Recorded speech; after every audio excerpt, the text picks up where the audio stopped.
Have you ever wondered if the fundamental rules designed to limit the brutality of war only apply when countries officially declare war on each other?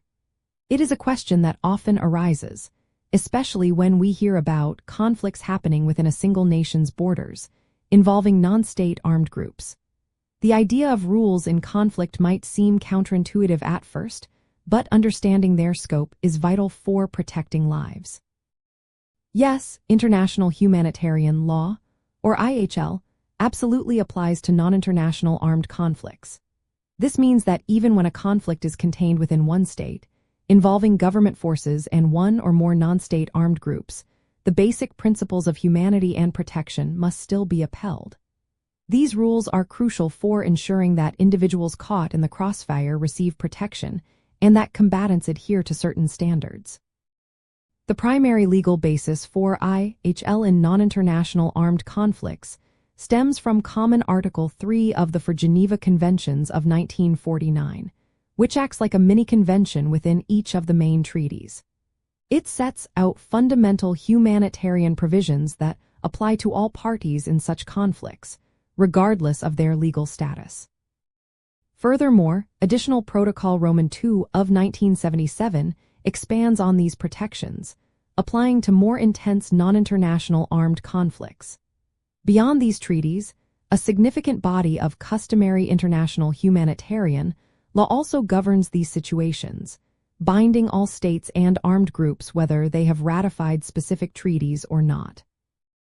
A non-international armed conflict is generally defined by two key elements: the level of organization of the non-state armed group and the intensity of the fighting, which differentiates it from mere internal disturbances or riots.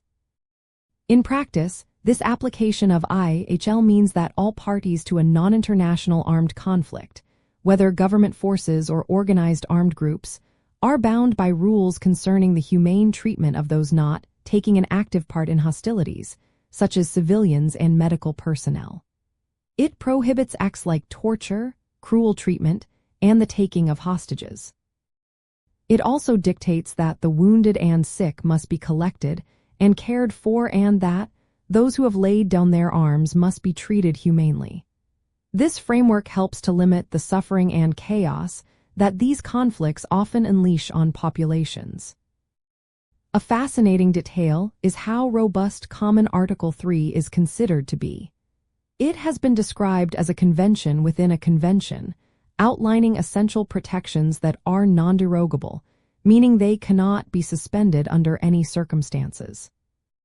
Moreover, the International Committee of the Red Cross, or ICRC, has played a pivotal role in identifying and clarifying customary international humanitarian law applicable to these conflicts, making these protections truly universal. This body of law ensures a basic baseline of humanity is respected even in the darkest of times, regardless of the conflict's internal nature. Ultimately, the application of international humanitarian law to non-international armed conflicts underscores a universal commitment to human dignity. It provides a vital legal framework to mitigate the brutal realities of war, ensuring that individuals, regardless of their status or location, are afforded fundamental protections.